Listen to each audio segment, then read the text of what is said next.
Hello and good morning, students. Welcome to our online session of English. So, students, this is the second part of the topic active and passive voice of our English grammar book. So, students, as we read yesterday the meaning of active and passive voice, and we saw that doer is very important in active voice and work done is more important than doer in passive voice. So students, कल हमने देखा कि जो subject होता है, जो doer होता है किसी भी सेंटेंस में, वो एक्टिव वॉइस में ज्यादा इंपॉर्टेंट होता है क्योंकि वो खुद काम करता है। सब्जेक्ट एक्टिव रहता है मीन्स। और हमने पैसिव वॉइस में देखा कि जो हमारा वर्क डन होता है वो डूअर के कंपैरिजन में ज्यादा इंपॉर्टेंट होता है, और कहीं ना कहीं हमें डूअर का एब्सेंस भी देखने को मिलता है पैसिव वॉइस में। So students, we also read about all the structures of active and passive with examples. So students, today we will move further with the next important rules of active and passive. So let's begin the topic with its continuation. So students, now we will discuss in active and passive voice that what is imperative. It means कि imperative sentences क्या होते हैं और imperative क्या होता है, और इसके active को passive में change करने के क्या rules हैं। So students, एक बात मैं आपको बता दूं, अगर हमारा एक्टिव वॉइस अगर अफर्मेटिव सेंटेंस है तो हमारा पैसिव भी अफर्मेटिव होता है। अगर हमारा एक्टिव नेगेटिव सेंटेंस है तो हमारा पैसिव भी नेगेटिव होता है। और अगर हमारा एक्टिव वॉइस अगर इंटेरोगेटिव सेंटेंस है तो हमारा पैसिव वॉइस भी इंटेरोगेटिव सेंटेंस में ही होता है। तो ये जो रूल्स हैं आपको बहुत ज्यादा अच्छी तरीके से ध्यान रखने हैं। और इसके अलावा आपको प्रेपोजिशंस का भी ध्यान रखना है कि किस अकॉर्डिंग हम लोग मोस्टली बाय प्रेपोजिशन का यूज करते हैं, जो मैंने आपको कल बताया था। और इसके अलावा भी कुछ एक्सेप्शंस भी बताए थे प्रेपोजिशंस में, जो मैंने पिछली मींस की प्रीवियस वीडियो में आपके साथ डिस्कस किए थे। तो आज हम आगे बढ़ेंगे इंपेरेटिव सेंटेंस के पैसिव फॉर्म में। और स्टूडेंट्स, आपसे एग्जाम में एक्टिव टू पैसिव और passive to active vice versa किसी भी अकॉर्डिंग में पूछा जा सकता है, तो आपको ये सेम ही रूल्स को फॉलो करना है। अगर हम एक्टिव से पैसिव में जाते हैं तो भी, और पैसिव टू एक्टिव टू इस अकॉर्डिंग ही रूल्स हमें फॉलो करना है। So now we will discuss about what is imperative. An imperative sentence is the sentence which expresses an order, request, command, etc. Imperative sentences ऐसे sentences होते हैं जो order, request, command को express करते हैं। An imperative sentence takes the following forms in passive voice. It means कि जो imperative sentence होते हैं वो इस तरह की form को passive voice में use करते हैं। So now students, we will understand how to make passive voice of imperative sentences. So our structure: verb first form plus object. Most of the imperative sentences started with the verb first form. It means कि हमारे जो mostly imperative sentence होते हैं वो verb की first form से start होते हैं, verb first form plus object. Second इसका structure होता है do not plus verb first form plus object. तो इन दोनों तरीकों से हमारे imperative sentence start हो सकते हैं active voice में। और imperative sentence request, order, command, advice, warning, prohibition को express करते हैं। So student, before starting this, I will tell you the structure of imperative sentences. So students, जब भी हम request करते हैं, advice की बात आती है, तब हमारी tone जो होती है वो कैसी होती है, नीचे होती है हमारी tone। तो इसका जब हम passive voice बनाते हैं तो वो क्या बनता है, object plus should plus be and plus verb third form. I just revised the structure: object plus should plus be plus verb third form. Second structure अगर हमारा ऑर्डर है या कमांड है तो हमारी टोन क्या होती है, तेज होती है, ऊंची होती है। तो इसका जो स्ट्रक्चर बनेगा वो बनेगा let plus object plus be and plus verb third form. I just repeat the structure: let plus object plus be and plus verb की third form. Let object be plus verb की third form. So इस according इनके passive voice बनते हैं, ये passive voice के structure हैं। Okay student, now go through the following example. Shut the door verb की फर्स्ट फॉर्म से स्टार्ट हो रहा है, और हमें क्या बता रहा है, शट द डोर। हम एक तरह से ऑर्डर दे रहे हैं, ऑर्डर दे रहे हैं या कमांड दे रहे हैं, तो हमारा ये वाला स्ट्रक्चर पैसिव का फॉलो होगा। मीन्स की सबसे पहले आएगा लेट, इसके बाद हम लिखेंगे ऑब्जेक्ट, तो ऑब्जेक्ट हमारा द डोर है तो हम दो डोर लिखेंगे। इसके बाद आएगा बी, बी लिखा हमने। Third form of the verb means shut की shut. So shut the door का पैसिव वॉइस क्या बनेगा, let the door be shut. Now the second sentence is that help the needy, ठीक है, जो नीडी की मदद करो, ये एडवाइस दे रहे हैं, तो एडवाइस देने के टाइम पे हमारी टोन नीचे होती है, तो हमारा स्ट्रक्चर ये वाला होगा, object plus should plus be plus verb की third form. So object find करेंगे, द नीडी ऑब्जेक्ट है, तो हमने सबसे पहले ऑब्जेक्ट लिखा, फिर हम लोग शुड लिखेंगे स्ट्रक्चर के अकॉर्डिंग, फिर हम लोग बी लिखेंगे, हेल्प की थर्ड फॉर्म हमारी हो जाएगी helped, so the needy should be helped. Okay students, now the third is called the attendant. Attendant को कॉल करने के लिए कहा जा रहा है। सो स्टूडेंट्स, ये ऑर्डर दे रहे हैं, यहाँ कमांड है हमारी, तो इसमें हम यूज करेंगे let plus object plus be plus verb third form. It means let, object है द अटेंडेंट, बी कॉल की third form called. Now the next is please take the responsibility. So यहाँ हम क्या कर रहे हैं, रिक्वेस्ट कर रहे हैं, the responsibility should be taken, तो इस अकॉर्डिंग हमारा फॉर्मेशन होगा। सो स्टूडेंट्स, नाउ जो हमारे सेंटेंस है वो चेंज हो रहे हैं। It means please sit down, तो टू होम या वेयर, तो कहीं ना कहीं वेयर, इट मींस कि ये इंट्रांजिटिव है। इंट्रांजिटिव की जो हमारे पैसिव वॉइस बनते हैं वो बनते हैं यू आर। सो कहां से स्टार्टिंग होती है, इनकी स्टार्टिंग होती है यू आर। देखो, अगर यू आर, अगर हमारा रिक्वेस्ट है तो यू आर रिक्वेस्टेड, इस अकॉर्डिंग। अगर हमारी ऑर्डर है तो यू आर ऑर्डर्ड। अगर हमारी कमांड है यू आर कमांडेड। अगर एडवाइस की बात हो रही है तो यू आर एडवाइज्ड। अगर वार्निंग की बात हो रही है यू आर वार्न। अगर प्रोहिबिशन की बात हो रही है यू आर प्रोहिबिटेड। तो ये हमारा स्ट्रक्चर फॉलो होता है you are plus third form of these words means imperative words. So हमारा एग्जांपल है फर्स्ट, प्लीज सिट डाउन, तो इसका हमारा सिट डाउन बोल रहे हैं तो रिक्वेस्ट कर रहे हैं, तो इसका हमारा बनेगा you are requested, you are requested to के बाद जो भी हमारी सिट डाउन जो वर्ड्स है ये यूज होगा, you are requested to sit down, तो इसका हमारा आंसर क्या हो जाएगा, you are requested to sit down. Next example, kindly go. So kindly go का हमारा आंसर हो जाएगा आपका, काइंडली गो का आंसर हो जाएगा you are requested to go, you are requested to go. Now the next is do not smoke here. So you are warned not to smoke here, you are prohibited भी आ सकता है, not to smoke hair, तो इस according not ही लगाएंगे prohibition में, you are warned not to smoke here. Now the next is march ahead. So यहाँ हो जाएगा you are commanded to march ahead, you are commanded to march ahead. Student, shut the door वाले का example इससे भी बन सकता है, अगर ऑर्डर की बात हो रही है तो हम ऐसे भी बना सकते हैं शट द डोर वाले को, you are ordered to shut the door, तो ये भी हमारा गलत नहीं होगा, ये भी हमारा सही होगा बुक के अकॉर्डिंग। और अगर हम चाहें तो late the door be shut, इस अकॉर्डिंग भी हम इसे बना सकते हैं, तो दोनों ही तरीकों से इसे बनाया जा सकता है। तो ये थे हमारे इंपेरेटिव सेंटेंस को किस अकॉर्डिंग बनाया जाता है। ओके स्टूडेंट्स, आप चाहो तो वीडियो को पॉज करके राइट डाउन कर सकते हैं क्योंकि बहुत इंपॉर्टेंट है। So you can pause the video and write down all the things. Now we will move further with the next example. So यहाँ मैंने एक और एग्जांपल दिया, you go home now. So ये ऑर्डर दिया जा रहा है, so you are ordered to go home now, you are ordered to go home now, इस अकॉर्डिंग इसका पैसे बनेगा end the war please. So इसका क्या बनेगा, the war should be ended, the war should be ended। अभी हमने सारे रूल्स और स्ट्रक्चर डिस्कस कर चुके हैं। And the war please request कर रहे हैं, the war should be ended. Next है कीप द प्रॉमिस, द इसका आंसर क्या हो जाएगा, पैसिव क्या बनेगा, keep the promise, the promises should be kept, kept verb की थर्ड फॉर्म होती है, the promises should be kept, इस अकॉर्डिंग बनेगा ये। नाउ द फोर्थ इज, ये इंपॉर्टेंट एग्जांपल है, who killed the poor man. So students, इस sentence को बताने से पहले मैं आपको एक चीज बताऊंगा, जब भी आपके सेंटेंस में अगर आपका एक्टिव वॉइस में हु दिया हुआ है तो हु को हम रिप्लेस करते हैं बाय हुम के साथ। आपको ये बहुत अच्छे तरीके से ध्यान रखना है, हम लोग हु को कैसे रिप्लेस करते हैं, by whom, who is replaced by whom. अगर एक्टिव में आपका हु है तो इसका पैसिव में क्या हो जाएगा, बाय हुम हो जाएगा। ओके स्टूडेंट्स, ये ध्यान रखना।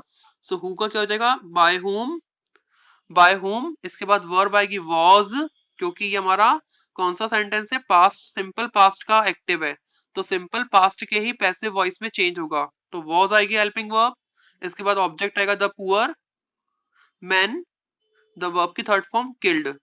सो I just speak the answer as that, by whom was the poor man killed, इसका एक्टिव वॉइस क्या था, who killed the poor man, सो इसका आंसर हो जाएगा by whom was the poor man killed। Students, आपको एक बात ये ध्यान रखनी है कि अगर मैं आपको सपोज करो पैसिव दे दूं डायरेक्ट, मैंने आपको सेंटेंस दे दिया question, by whom was the poor man killed, तो आपको इसका एक्टिव बनाना है। मैंने अगर आपको इस अकॉर्डिंग दे दिया तो आपका आंसर क्या हो जाएगा, who killed the poor man. तो एक्टिव में बाय हुम का एक्टिव में क्या हो जाएगा, हु हो जाएगा, who killed the poor man. Suppose आपको एग्जांपल आ जाए तो आप इस अकॉर्डिंग भी कर सकते हैं। फिफ्थ वाला क्वेश्चन है, who knows the truth, who knows the truth. Student यहाँ पर बाय नहीं आएगा, ये बात ध्यान रखना, क्योंकि मैंने आपको रिस्ट्रिक्शंस नो इनके साथ हमेशा प्रेपोजिशन कौन से यूज करेंगे, हम लोग टू यूज करेंगे। तो सबसे पहले तो हम लिखेंगे टू हुम, बाय हुम नहीं होगा यहाँ पे, टू हुम होगा, क्योंकि नो आ रहा है इसलिए प्रेपोजिशन चेंज हो जाएगी। टू हुम प्रेजेंट इंडेफिनिट है तो प्रेजेंट इंडेफिनिट का ही पैसिव बनेगा। Is the truth known, know की third form. So who knows the truth का पैसिव क्या बनेगा, to whom is the truth known. Okay students, now we will move further with the next imperative sentences. अब और भी imperative sentences के structure दिए हुए हैं। अगर सजेशन और प्रपोजल की बात आती है, whenever we are talking about the suggestion and the proposal, so how can we change it to passive voice? So जब भी सजेशन और प्रपोजल की बात होती है तो इसका जो स्ट्रक्चर होता है सेंटेंसेस का वो क्या हो जाएगा। अगर एक्टिव वॉइस का स्ट्रक्चर बता देता हूं मैं सबसे पहले आपको, let plus object plus verb की first form,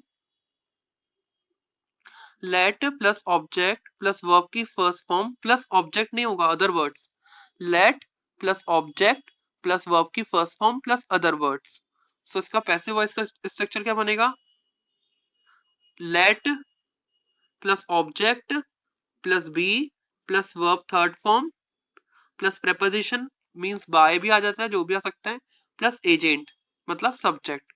I just repeat the structure of the passive voice. Passive voice का स्ट्रक्चर मैं आपको रिपीट कर देता हूँ, let plus object plus be plus verb की third form plus preposition means by plus agent means subject. So make into passive voice. So हमें एक sentence दिया, let us solve the questions, let us solve the question, let plus object plus verb first form plus other words, ये active voice है।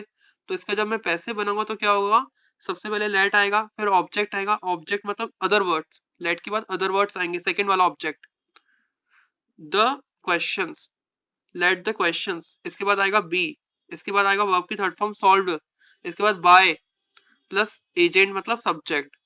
मतलब देखो students, late के बाद एक तरीके से मैं कह सकता हूँ पैसिव वॉइस में लेट के बाद other words plus be plus verb की third form plus preposition plus agent, इस अकॉर्डिंग फॉलो होगा। Let plus other word passive का स्ट्रक्चर है, plus be plus verb third form plus preposition plus agent, तो इस according ये follow होगा। एक और सेंटेंस है इसका मैं बता देता हूँ, let him take the risk, ये एक्टिव है तो इसका पैसिव क्या होगा, तो पैसिव सुनिए, let the risk be taken by him, let the risk be taken by him. Okay students, now we will move further. अब हम आगे बढ़ेंगे, आगे और भी एग्जांपल्स हैं उनके साथ हम देखेंगे। नाउ स्टूडेंट्स, अब हम और कुछ एग्जांपल्स देखेंगे। जैसे एक बात आपको ध्यान रखनी है, जो वर्ब होती है वर्ब को हम लोग एक्शन भी बोलते हैं। तो जो एक्शन होते हैं, जो वर्ब होती है वो टू टाइप्स की होती है, एक होती है ट्रांजिटिव वर्ब और एक होती है इंट्रांजिटिव वर्ब। तो ट्रांजिटिव वर्ब में जो ऑब्जेक्ट होता है और इंट्रांजिटिव वर्ब में ऑब्जेक्ट नहीं होता है, तो इस अकॉर्डिंग में इसका पैसिव वॉइस मतलब ट्रांजिटिव वर्ब्स का पैसिव वॉइस बनता है और इंट्रांजिटिव वर्ब का पैसिव वॉइस नहीं बनता है। तो जो वर्ब होती है वो टू टाइप्स की होती है, ट्रांजिटिव और इंट्रांजिटिव। तो ट्रांजिटिव में ऑब्जेक्ट होता है और इंट्रांजिटिव में ऑब्जेक्ट नहीं होता है। तो इसका जो पैसिव वॉइस है वो बनता है ट्रांजिटिव का, और इंट्रांजिटिव का पैसिव वॉइस नहीं बनता है। तो एक बात आपको ध्यान रखनी है, इसमें वर्ब जो ट्रांजिटिव वर्ब होता है उसके एक्टिव के पैसिव में क्या होता है, वर्ब के पास व्हाट और whom के अकॉर्डिंग आंसर आता है। वर्ब का जो आंसर आता है व्हाट और whom के अकॉर्डिंग आता है। और इन ट्रांजिटिव में वर्ब के साथ वेयर आ जाए, हाउ आ जाए, व्हेन आ जाए, वेयर आ जाए, हाउ आ जाए और व्हेन आ जाए इन ट्रांजिटिव में। तो हम इसको एग्जांपल्स के थ्रू समझेंगे। जैसे फर्स्ट एग्जांपल है, सीमा हैड आइडेंटिफाइड द थीफ। तो सीमा ने थीफ को आइडेंटिफाई किया, मतलब थीफ, तो इसका थीफ मतलब आपका क्या है, किसको आइडेंटिफाई किया, means to whom.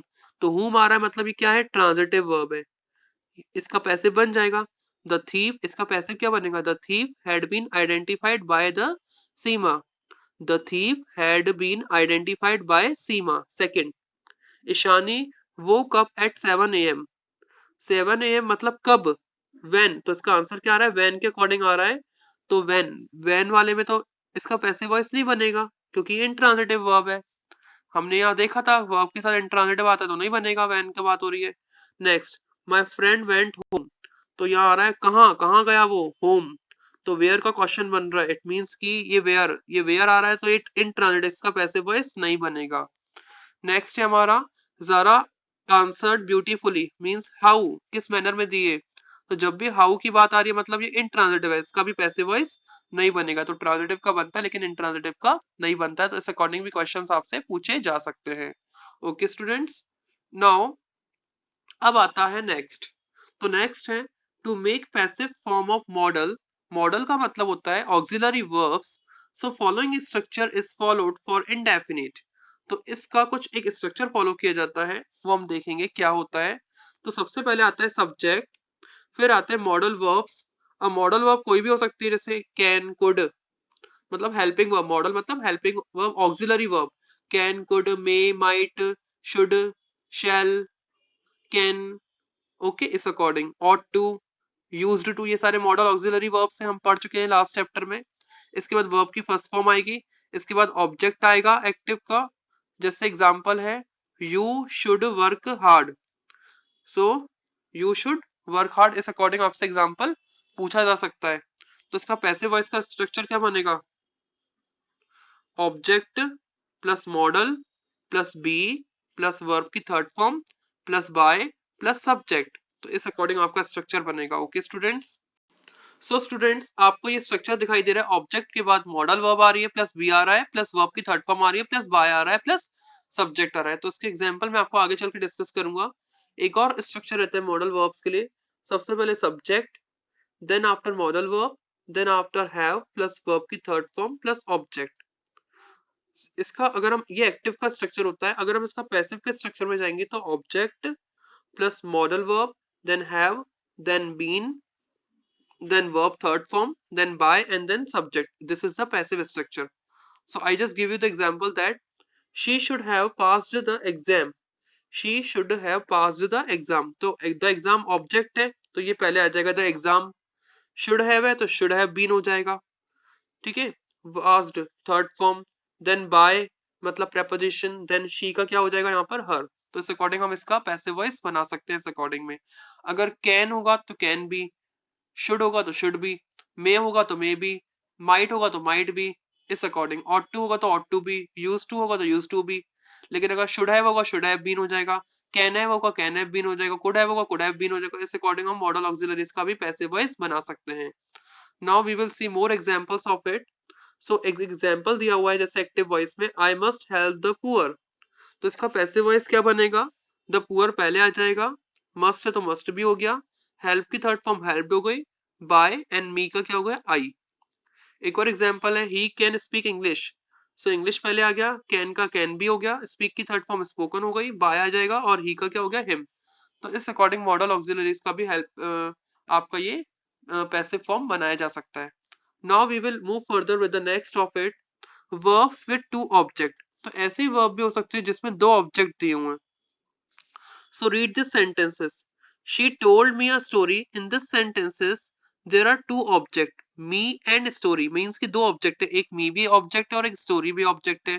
So when the active voice is changed to passive voice, और जब भी active voice को passive voice में change किया जाता है तो one of the object becomes a subject in the passive voice. एक तो इसमें से subject बन जाता है और दूसरा object का object ही रहता है। सो अगर हम इसका एग्जाम्पल देखें तो हमें एग्जाम्पल से समझ में आता है।